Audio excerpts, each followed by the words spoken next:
And they said, oh yes, we've noticed all the time. And he shares some examples of a man who was ill, he got a new heart, he was in his 50s, and when he recuperated, he's down in his garage with electric guitar, and his teenage kids thought Dad's lost it, they've done something to him, and they did some research and found that he got an 18-year-old's heart.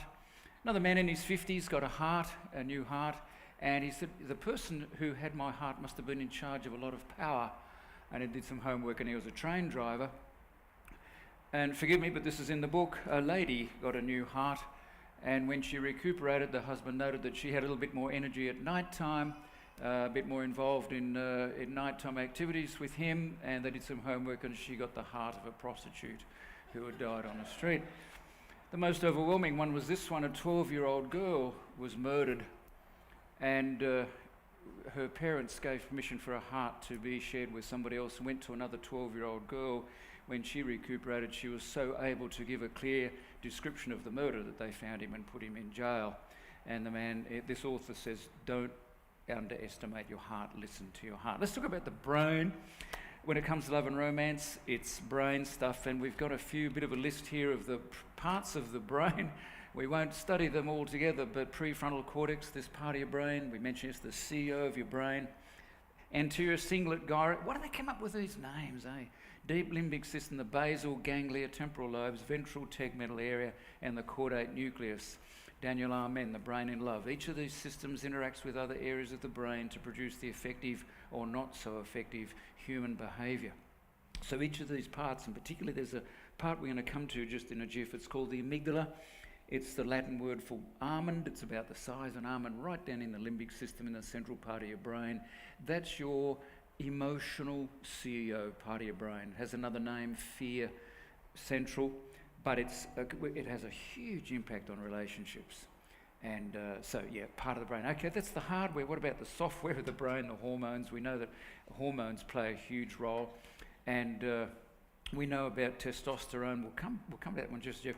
We know about testosterone, the major male sex hormone that shaped me into the massive man that I am. I must have got a slow portion, I think. Testosterone is the hormone that drives us to meet, mate, and procreate. Ladies, you have some testosterone, but you especially have estrogen, which shapes you to being the beautiful people that you are. And they play a key role, but there's also a number of other key hormones, vasopressin, epinephrine, norepinephrine, oxytocin, serotonin, they all play a key role. Here's one, oxytocin, known as the love hormone. Do you know the other name for oxytocin? Cuddle hormone. Ladies, you have more oxytocin in your bloodstream than men, right? It's who you are, it's an attachment hormone, it's a love hormone. Has a powerful way of building attachments in relationships. That's the love hormone. And it provokes feelings of contentment, calmness, and security, which are often associated with mate bonding. And this part of vasopressin is linked to behaviour that produces long-term monogamous relationships. The differences in behaviour associated with the actions of the two hormones may explain why passionate love fades as attachment grows. Let me just talk a bit about this. The research is suggesting that the hormones that shape us or push us into and help us build a relationship actually change. And then between about 6 months and 2 years after we initially fall in love, that euphoric state where we just go crazy and all we think about is our partner, that's all we've seen, we're just in this, I'm in love, and it just drives us, which is wonderful. But we can't sustain that, right? We can't sustain that level of drive, and there's a shift. The research shows that there's a shift in our brains, in the hormones, and vasopressin kicks in to start heading us towards a long-term committed relationship. I think it's fabulous. So it raises in one low and it drives us into a relationship. Let's have a look at this next statement. Many theories of love propose that there is an inevitable change over time from passionate love to what is typically called companionate love or compassionate love. Love that is deep but is not as euphoric as that experienced during the early stages of romance. That does not, however, mean that the spark of romance is quenched for long married couples. Good news, if you were married here for quite a few years, I'm up to 48, it's scary, it's wonderful. It's neat, you know, we don't lose that joy of relationship. But there's a switch, and I think it's just significant for relationships. Let's have a look at this next one. A lot of unnecessary divorces and relationship breakups can occur during this time because people mistake the lack of intensity and euphoria as a sign that they've fallen out of love. Also, because individuals may feel a withdrawal from the chemicals of infatuation, they may look for other sex partners, alcohol, or or other substances to try to recreate the high. Understanding this phenomena in advance can really help partners anticipate this stage and help them move into the next phase of trust and commitment where true love really begins. Isn't that exciting? That's kind of cool. So we can say to our teenagers and into youth, hang in there, guys. This drive for love is all very exciting, but it'll settle, and you'll survive, and you'll make it through, and you start building a long-term relationship. And I think that's so cool, because what happens is when that euphoric state of I'm in love starts to fade, they think, oh, gee, I'm falling out of love. So they, as it suggests, find a new partner to sort of get it going again. But no, it's the brain saying, let's survive. Let's look at the triangular theory. As you can see, we're just doing little pieces of jigsaw here. This is Robert Sternberg's triangular theory of love. It's well known. I've met Robert Sternberg. He was at Tufts University for a while, then he moved. Lovely guy. Every day he came to lectures, he would have a different coloured tie. But he suggests that there's these three components of love. And I recommend this model to you. If someone says, what's love? You can say, yes, it's this. It's intimacy, commitment, and passion. What do we mean by intimacy? I think I've got a next slide here. Okay, intimacy refers to feelings of closeness, connectedness, and bondedness in loving relationships. Now, sometimes when we think of intimacy, we think of sexual relationship. That's only part of it. When we know somebody really well, get to know them deeply, we're talking about intimacy. That broad sense of, just deep sense of connection. That's what he means by intimacy. And then passion refers to the drives that lead to romance, physical attraction, sexual consummation, and related phenomena in loving relationships. So without passion, there's no fire, and that's what fires us up. And then finally, commitment. A decision means different things in the short and long term. In the short term, it refers to the decision that one loves a certain other, and in the long term, it refers to one's commitment to maintain that love. So when you think about that, I think that's a neat little package of love. So if you just have intimacy with somebody, that is, again, a deep sense of liking, you like this person, that's really what we're talking about. You like this person.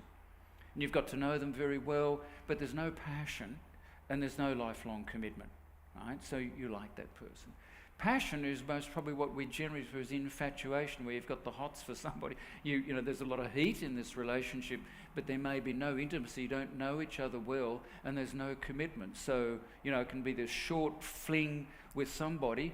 We call it love, but really, it's just what we might call infatuation. And then commitment decision. I can make a commitment to somebody.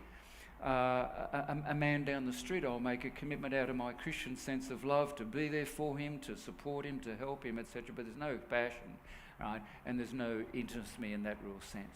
And so we have a real commitment. When we put them all together, we have a deeper picture of love. So just intimacy is liking, just passion, infatuation, and just commitment, what he called empty love, which I think is not a real good phrase, but empty love. Romantic love is passion and intimacy. Companionate love is intimacy and commitment. Fatuous love, passion and a bit of commitment, but consummate love, passion, intimacy and commitment. So I commend that little model to you. And when you think about a love relationship, think about those three. All right, let's do another picture in